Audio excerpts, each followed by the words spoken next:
আমার দাদুর দুটো নৌকা আছে, কিন্তু দুটো নৌকায় ছিদ্র জল ওঠে, কোনোটায় বেশি ওঠে কোনোটায় কম ওঠে। এক ভদ্রলোক গিয়ে আমার দাদুর নিকটে ডাক দিয়ে কয়, দাদু ভাই তোমার তো দুটো নৌকা, একটা নৌকা চাই। বলে কেন? আমার অন্তরে জেগেছে বাবু, আমি তো ওই পারে যাবো। দাদু দেখে বলে ভদ্রলোকের নিকটে আমার দুটো নৌকা দিয়ে জল ওঠে, কোনোটায় বেশি ওঠে কোনোটায় কম ওঠে, কোন নৌকা নেবার নিয়ে যাও। এই যে নৌকাটা, প্রথম যে নৌকাটা, এই নৌকা নিয়ে ওপারে পার হতে গেলে 3-4 বার জল সেচা লাগবে। আর এই পরে যে নৌকাটা, এইটা আমার এক সেচার নাও, একবার সেচা দিলে ওই পারে যাওয়া যায়। কোনটা নেবা নিয়ে যাও, বলেন কোনটা নেবে? একটা নৌকা নিয়ে ওপারে পার হতে গেলে 3-4 বার সেচা লাগবে জল, এত জল ওঠে। আর একটা নৌকায় একবার সেচা দিলে ওই পারে চলে যাওয়া যাবে, কোনটা নেন? এক সেচা নেন। ওই ভদ্রলোক করছে তাই, বলে আমি এক সেচার নৌকা চাই, কই নিয়ে যাও। এক সেচার নৌকায় উঠে নৌকা যখন ভাসাই দিছে, ওই যে কায়দায় জল উঠতিছে, ওই যে সেচা দিয়েছে ভাই ওই পারে চলে গেছে, আর সেচা থামাইতে পারে নাই, থামাইলে ডুবে যাবে। এলো এক সেচা, একবার সেচা, মানে একবার ধরবা তো আর ছাড়বা। হ্যাঁ, আমার কৃষ্ণ নাম, আমার হরি নাম, এক সেচার নাম, জীবনে একবার ধরবা ওই নাম আর ছাড়বা না। প্রতিটা দমে দমে তার নামে জিকির করো, প্রতিটা দমে দমে তাকে ডাকো। দমের সঙ্গে দুঃখ তাপ ও তোমার যাবে দূরে, শোক দুঃখ তাপ, তখন সঙ্গে দুঃখ তাপ যাবে দূরে, জপ এই নাম অবিরাম।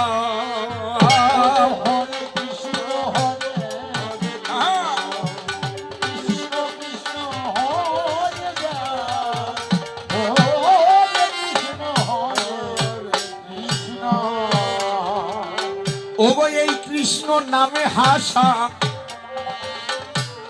আরে নামে কাঁদা,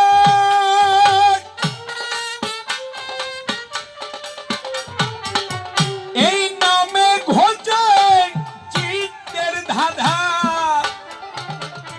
ওগো এই নামে হাসা,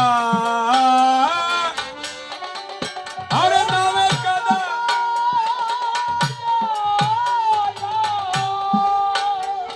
এই কৃষ্ণ নামে ঘোচে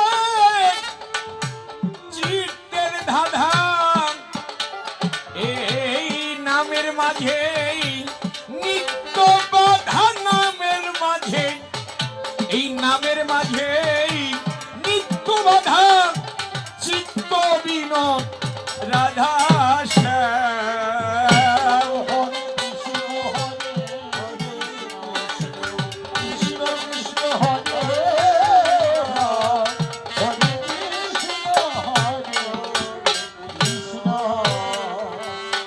ওগো এই নামেই যার, যার একমাত্র লক্ষ্য,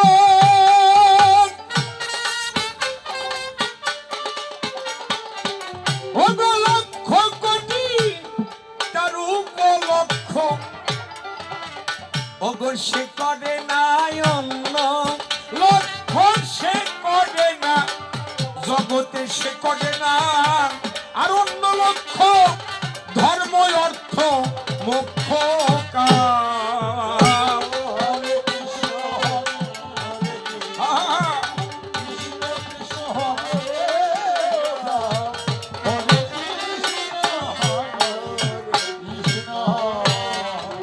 এই নামে যার একমাত্র লক্ষ্য, তার লক্ষ্য কোটি উপলক্ষ, সে করে না অন্য লক্ষ্য, ধর্ম অর্থ মোক্ষ কাম। দেখবেন কিছু কিছু ভক্ত আছে এক নাম যজ্ঞে যায়, বা নিজের সন্ধ্যার সময় নাম করে, নাম করার পরে ডাক দিয়ে কয়, ঠাকুর 1 বিঘে জমি কিনে দেও, ও ঠাকুর আমার স্বামীর একটা ব্যান কিনে দেও, ও ঠাকুর আমার মেয়ের ঘরে একটা ছেলে যেন হয়, এই যে চায়, যারা চায় তারা পায় না। আগে ভগবানকে দিতে শেখো, দেওয়ার মাফিক পাওয়া ঘটে, ভাবে কিছু রয় না বাকি, সুদ আসলে উচিল হবে যদি দিয়ে থাকো বাকি। ওমা, এবার আপনাদের কাছে একটা কথা কই, আমরা যখন আপনাদের কোলে ছোট বাচ্চা হই, যখন আপনার একটা ছেলে বা মেয়ে হয়েছে, কথা বলতে পারে না, কেবল ছোট, আচ্ছা সব সময় কি তারে কাপড় চোপড় সারাই রাখেন না, জামা কাপড় কিনে দেন না? তো ওই টুকের 2 মাসের 3 মাসের বাচ্চা ছেলে মেয়ে কি কয়, ও মা আবার জামা কিনে দাও? কয়? বলতে পারে না। আচ্ছা তার কোন রংটা পছন্দ সেটা বলতে পারে? পছন্দ করে কে? বাবা মা। বাবা মা ভাবে যে আমার ছেলে মেয়েটারে কোন কাপড়ে সাজবে, কোনটায় ভালো লাগবে, সাজাই দেয় না? দেখবেন এই মায়েরা ছেলে মেয়েটাই যে আবার টিপ পরাই দেয়, একটু কালির ফোঁটা দেয়, আবার একটু পাউডার দিয়ে দেয়, তাই না? ভালো দেখা যায়, চাওয়া লাগে না। আপনি আমি যখন ছোট ছিলাম বাবা মার কাছে চাইনি, আমার সাজাইছে। আমার সোনার সেন দেবে নাকি এই যে নুনু ফল বাইতে দেবে, নাকি পায়ে নুপুর দেবে, না বিছা দেবে? আমি কি চাইছি? চাইনি। বাবা মার কাছে চাওয়া লাগে না। বাবা মা মুখ দেখলে ঠিক পায় যে আমার ছেলের কোন সাজে সাজাই। ওমা, তাহলে ভগবানের কাছে তুমি চাইছো কেন যে আমার ছেলে দাও, মেয়ে দাও? ভগবান বিশ্বপিতা, তোমার চাওয়া লাগবে না, তুমি ভগবানকে ডাকো, প্রাণ ভরে ডাকো, ভগবানই বুঝবে, বাবা বুঝবে তোমার কি লাগবে। তাই এই নামেতে, এই নামে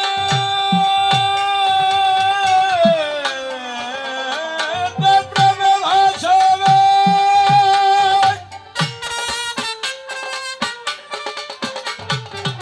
ও তোমার কামে রুকামনা যাবে, তখন দিদিমা জানে দেখতে পাবে, দিদিমা জানে, দিদিমা জানে দেখতে পাবে সেই ধ্যানের ঠাকুর প্রাণারাম।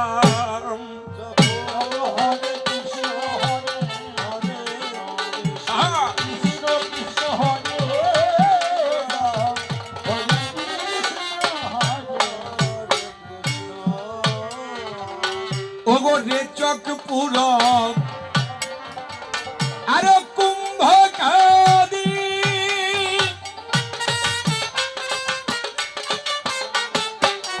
এই কৃষ্ণ নামে ঘটে ভাব সমাধি, এই নামে কালের কাল হয় শান্তমাদি, কালের কাল হয় শান্তমাদি, এই হরি নামের পরিণাম।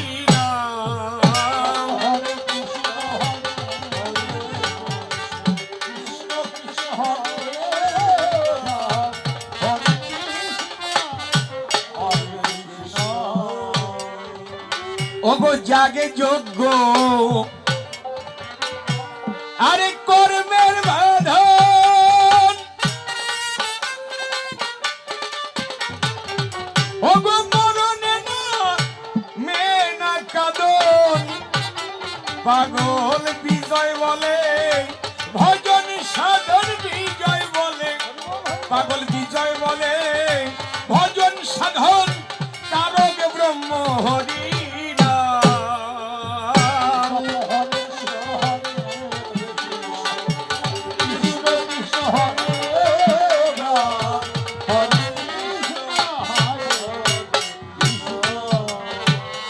তাই এই কৃষ্ণ নাম ছাড়া কলি জীবের গো কোন গতি নাই, শয়নের স্বপনে নিশি জাগরণে এই নাম জপ করা চাই। এই নাম আগুন নয়, তবু পাপ পুড়িয়ে ছাই করে, এই নাম তরণী নয় ভব নদী, দিবে গোপার করে। এই নাম কৃষ্ণ নাম কোনো অস্ত্র নয়, তবু মায়ার বাঁধন কেটে যায়। এবার এই নামের মধ্যে তোমার ডুব দিতে যে হয়। তাই প্রভু বললেন অন্তরঙ্গ ভক্ত নিয়ে করি, বাহিরঙ্গ ভক্ত নিয়ে করি নাম সংকীর্তন, আর অন্তরঙ্গ ভক্ত নিয়ে করি প্রেম রস সাধন। তোমাকে অন্তরঙ্গ ভক্ত হতে হবে। অন্তরঙ্গ ভক্ত হয়ে যখন নাম করবে তখন ভক্ত আর ভগবান অভেদ হয়ে যাবে। আর দুটো কথা, এরপর উনি আসবে আবার আমি আসবো, কবিগানের পাল্লা হচ্ছে তো বাবা রে। এই নাম তোমার কত সময় লাগবে? এই যে কৃষ্ণ নাম করেন আপনারা, আচ্ছা নামের কি কোনো সীমা নেই? আছে। আপনি কতদিনে নাম করবেন? যতদিন নামে নামি নেমে না আসবে। যেদিন এই নামে নামি নেমে আসবে সেদিন আর নাম দরকার হবে না, সেদিন দরকার হবে তার সেবা। ও যদি আপনাদের কাছে বলি এই পাবনায় এই জায়গাতে আমি সম্রাট কবি গানে গিয়ে যাই, 1 বছর পরে আসলে আপনারা চিনবেন কি সবাই? 1 বছর পরে আসলে দেখলে চিনবেন না? চিনবেন? বাবা তাহলে আমি যখন গান গাইনি আমি গুনে বেলা দিই কেমন কি চিনতো যে আমি সম্রাট? চিনতো না। আমি গান গাইলাম, আপনারা আমাকে দেখলেন, তাই তো জানলেন আমি সম্রাট। আর যদি আমাকে না দেখতেন হেঁটে গেলেও চিনতেন। তদ্রূপ এই জগতে থেকে যারা ভগবান শ্রীকৃষ্ণকে চিনল না, দেখলো না, ভবনদ্রী পার ঘাটে গেলে দেখলেও তাকে চিনবে।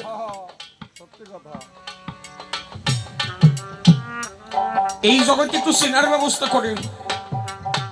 ভগবানকে কখনো দেখেছেন? দেখেন না? কখনো নিজের হাতে খাইয়েছেন? খাওয়াননি। তাহলে ওই ভগবান আপনাকে কেন কৃপা করবে? ভগবান শাস্ত্রে বললেন অনর্পিত চরিঙ্গি চিরাত করুণা করিয়া কর্ণমূলে দিল কৃষ্ণ গুরু রূপ ধরিয়া। এই গুরুকে মনুষ্য জ্ঞান করিবে যখন, যদিও করে মহাসাধন পর্যন্ত, তারপরও তোমার নরকে গমন।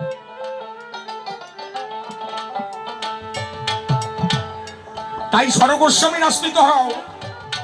শাস্ত্রে বললেন জয় শ্রীরূপ সনাতন ভট্ট রঘুনাথ, শ্রীজীবী গোপাল ভট্ট দাস রঘুনাথ, এই ছয় গোসাই জানে কৃপা করে রাধা কৃষ্ণ নিত্য লীলা দেখিবারে পারে।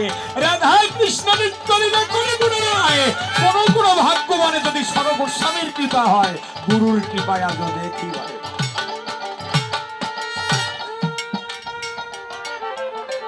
উনি বললেন তাহলে মহাপ্রভুর মা কাঁদে না?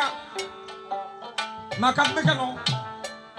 বাবারে অনেক অনেক সময় আছে না কাঁদলে কখনো কৃষ্ণ পাওয়া যায় না। কাঁদতে হয়। যে যত কাঁদতে পারে সে ভগবানকে বাঁধতে পারে। মনে আছে যশোদা গোপালকে দড়ি দিয়ে বাঁধতে গেল, যতবার বাদ দিতে যায় দড়ি কম্প উড়িয়া গেল। গোপালকে যতবারই দড়ি দিয়ে বাঁধতে যায়, যখন বান্ধন দিতে যায় তখনই কম্প উড়ে যায়। গোপাল কয় দাদা এর থেকে আর বড় দড়ি নিয়ে আসি। বড় দড়ি নিয়ে আসে, 2 প্যাচ দিয়ে যখন বাঁধতে যায় তখনই দড়িটা ছোট হয়ে যায়। এইভাবে বারবার দড়ি পাল্টাতে থাকে, বড় দড়ি নিয়ে আসে, কিন্তু গোপালকে বাঁধা যায় না, ভগবানকে বাঁধা যায় না। হ্যাঁ বাঁধা যায়, দড়ির বাঁধন নয়, সুতার বাঁধন নয়। যদি কেউ প্রেম ভক্তির বন্ধনে বন্ধিত করতে পারে, যদি কেউ চোখের জলে ছেড়ে দিয়ে বাঁধতে পারে।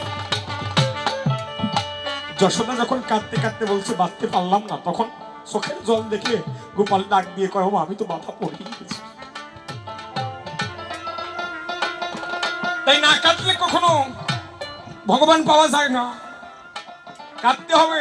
মা কেঁদেছে, তাই তো আমাকে সন্তান রূপে পেয়েছে। যশোদা কেঁদেছে, আমাকে সন্তান রূপে পেয়েছে।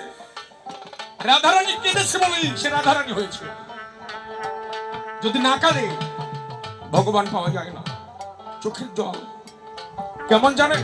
আমার শোনেন, নারদ মুনি একদিন শ্রীকৃষ্ণের কাছে যায়, এই ভক্তদের জন্য একটা করিবে উপায়। ডেকে বলে, ও ভগবান, তুমি আমার কাছে কবে কি দিয়ে পুজো দিলে ভক্তরা তুমি খুশি হবে? আপনারা সবাই জানেন নারদ তো এমনি বেজাইলে মানুষ। ভগবানের কাছে গিয়ে বলছে, তবে ভগবান কি দিয়ে পুজো দিলে তুমি খুশি হবে? ভগবান শ্রীকৃষ্ণ ডাক দিয়ে কয়, বেশি কিছু লাগে না, যদি আমার চরণে একটা ফল দান করে তাতেই হয়। নারদ ডাক দিয়ে কয়, ও ভগবান, কেমন কথা বললা? সব সময় তো আর ফল পাওয়া যায় না। গাছে কি সবসময় ফল পাওয়া যায়? হ্যাঁ, আজকে এই পাবনায় এসে দেখলাম কত কিছু, কত বড় বড় লিচু আমাদের অঞ্চলে এখনো পাওয়া যায় না। এখান থেকে যায়, তারপরে ফরিদপুর মাথায় ঘুরে পায়, তাই না? এই পাবনা, কুষ্টিয়া, ঝিনাইদহ, এখান থেকে যে লিচু গুলো যায় রাজশাহী, এই লিচুগুলো কিন্তু আমরা পরে পাই, তাই না বাবা? তাহলে বুঝতে পারছেন তো, সবসময় পাওয়া যায়? সবসময় কি পাওয়া যায়? যায় না। নারদ দেখে বলছে, ভগবান এমন একটা কিছু কাজ যা সবসময় পাওয়া যায়, ফল সবসময় হয় না, সিজনে পাওয়া যায়। ভগবান ডাক দিয়ে যা, ফল লাগবে না, দেখ কাজ করিস, ভক্তরা যদি দুটো তুলসী পাতা আমার চরণে দেয়, তুলসী পত্র। নারদ ডাক দিয়ে কয়, ভগবান কেমন কথা কইলে, সবসময় কি গাছে পাতা থাকে? গাছে তো পাতাও থাকে না, ঝরে পড়ে যায়। এমন কিছু কাজ যা সবসময় পাওয়া যায়। ডাক দিয়ে বলে, কৃষ্ণ নীল কমল, তাহলে আমার চরণে দিতে পারে ভক্ত দুফোঁটা গঙ্গা জল। দুফোঁটা গঙ্গা জল দিলেই আমি খুশি হয়ে যাব। নারদ দেখে বলছে, প্রভু কেমন কথা বললে, সব সময় তো গঙ্গায় জলও থাকে না। যখন গঙ্গায় জল থাকে না তখন কি দিবে? ভগবান ডাক দিয়ে বলে, নারদ রে, এইবার আমি বাইরের গঙ্গার কথা বলি নাই, আমি বলি তোর কাছে প্রত্যেকটা ভক্তের ভিতরে গঙ্গা আছে। এই চোখের জল, পবিত্র জল, এই গঙ্গার জল কোনোদিন শুকায় না।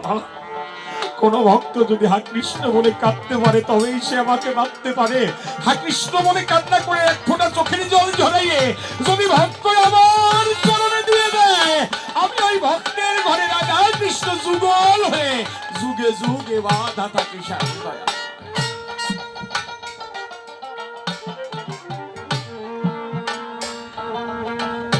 এই জন্য বলি, না কাঁদলে গৌর পাওয়া যায় না। মা কেটেছে তাই তো পেয়েছে। আর আমি সংসার করতে আসি নাই, কলিযুগে সন্ন্যাস নেওয়া যাবে না, এটা হচ্ছে মানুষের জন্য। আমি ভগবান, আমার জন্য নিয়ম থাকবে কেন?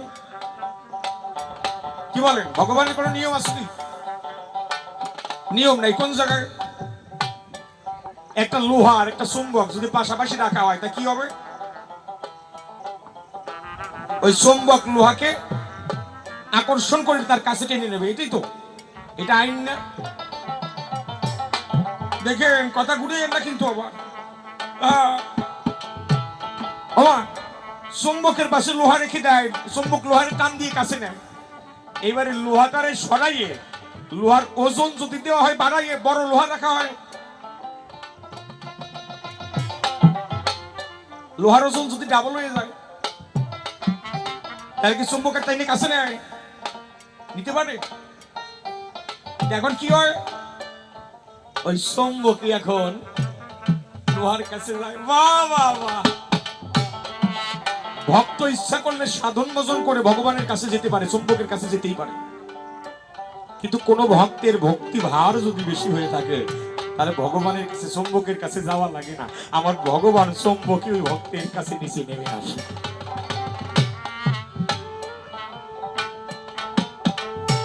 তাই শাস্ত্রে কি বললেন, ভক্ত আমার মাতা পিতা, ভক্ত আমার গুরু, ভক্ত আমার নাম রেখেছে বাঞ্ছা কল্পতরু।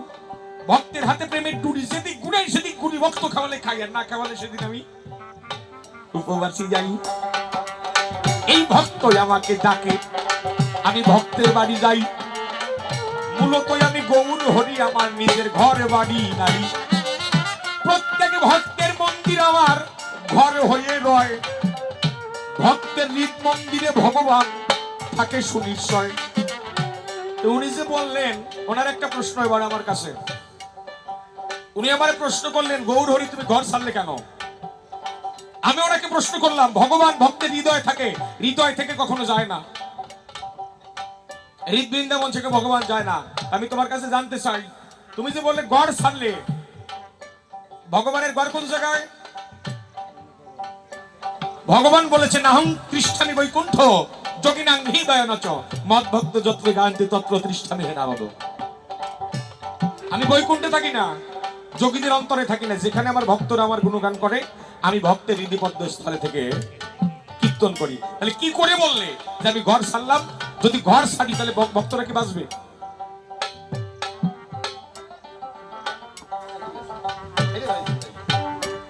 কি বলেন? আর কি তার কোনো প্রশ্ন বাকি আছে?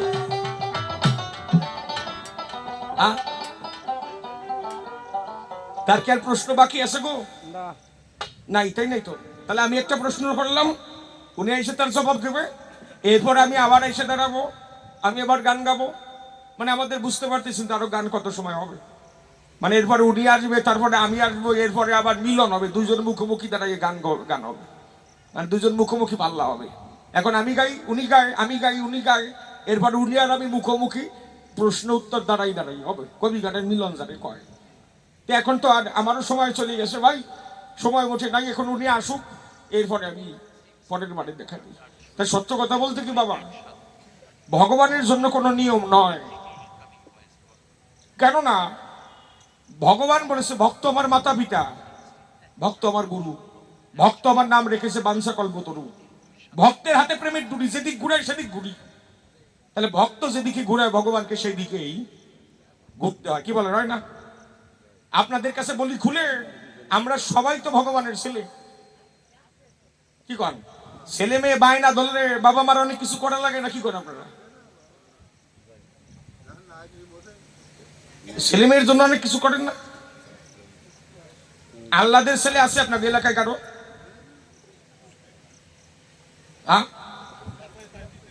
যা চায় তাই দিতে হয়। যদি তাই হয়, আপনাদের কাছে বলি খুলে, ভক্তরা হচ্ছে ভগবানের আল্লাদের ছেলে।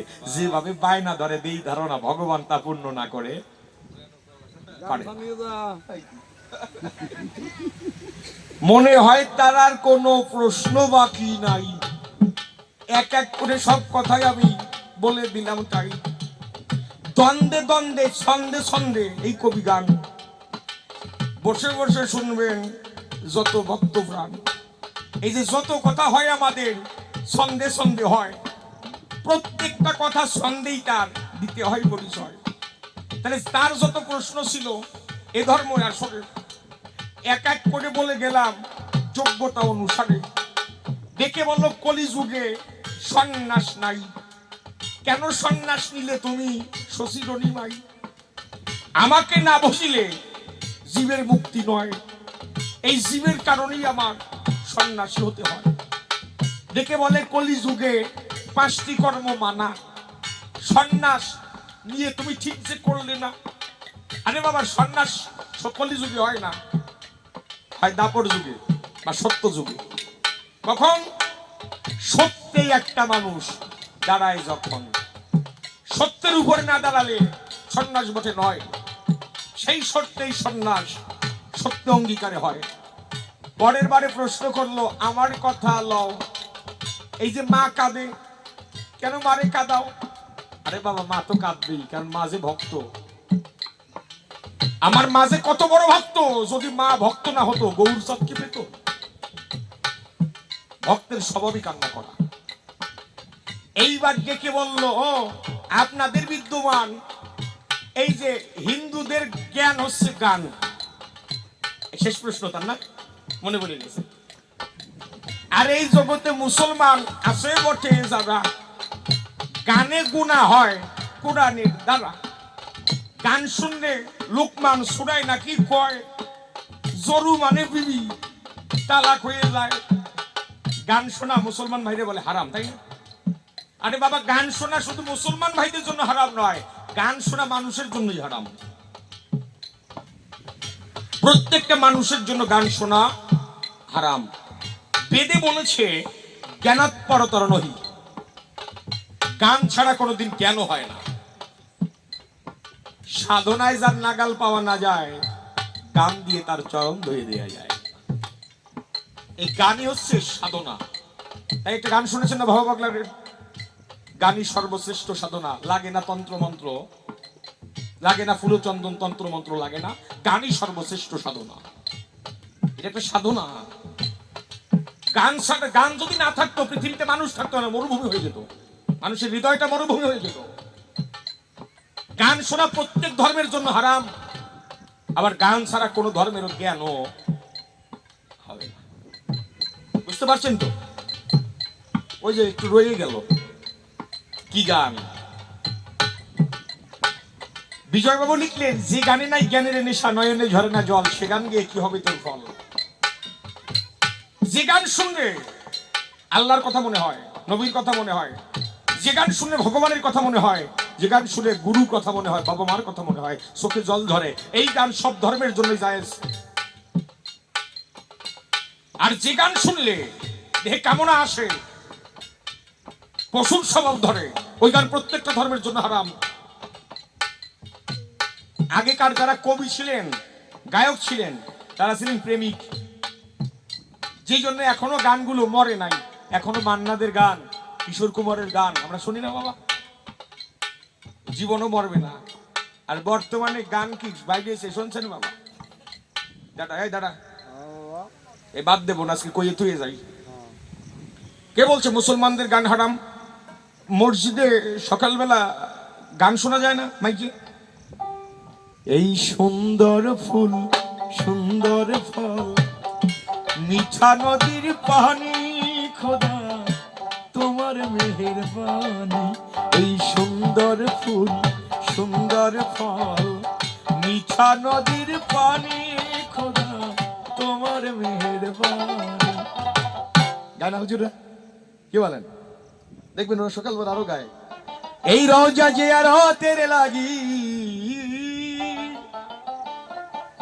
এই রওজা যে আর তেরে লাগি, কে যাও মদিনায়, আমার সালাম পৌঁছে দিও নবীজির রোজায়। বল কোন মুসলমান বই বলতে পারবে যে গান খারাপ, এই গান হারাম? আর বর্তমানে কিছু গান বাইদিয়েছে, ওই শুনলে জরু তো দূরের কথা, বাড়ির গরু ছাগল তো তালাক হয়ে যায়। শোনেন নাই গান ওইগুলো? তোরা বাতাস কর বাতাস কর বাতাস কর সখী, মাথায় পানি দাও তোরা, যা করে বাড়তা। তোরা কি পাগল হইলি? এই গান শোনা প্রত্যেক ধর্মের জন্যই খারাপ, তবে আরে বেশি হলে দরকারে নাই। আমার মতোই আমি এবার ছেড়ে দিয়ে যাই। এই তো আমি করলাম অধিবাস, এরপরে হবে পুরো বটে শ্বাস, এরপরে ওই সরকার সভাতে আসিবে, তাহারও ভাবের কথা খুঁজিয়া বলিবে, তারপরে এসে আমি দিব দর্শন, নিরমত আপনারা করিবেন পালন। এদিকে দিকে দিকে দিনের ধন্যবাদ করিবেন গ্রহণ, দ্বন্দ্বের মতো আর হতে পারি কই, তবে দ্বন্দ্বের মতো করতে পারি কই, হাত খেলার জীবন ধরা করে যায় করতে গ্রহণ করলে ধন্যবাদ কয়, সে কৌশক্তি পালন করতে পারি কই, সে কৌশক্তি আমার মধ্যে নাই। এই পর্যন্ত আসরখানা ক্ষান্ত হয়ে গেল, প্রেমানন্দে ভক্তবৃন্দে যার যার ইষ্টপতি একবার হরি হরি জয়।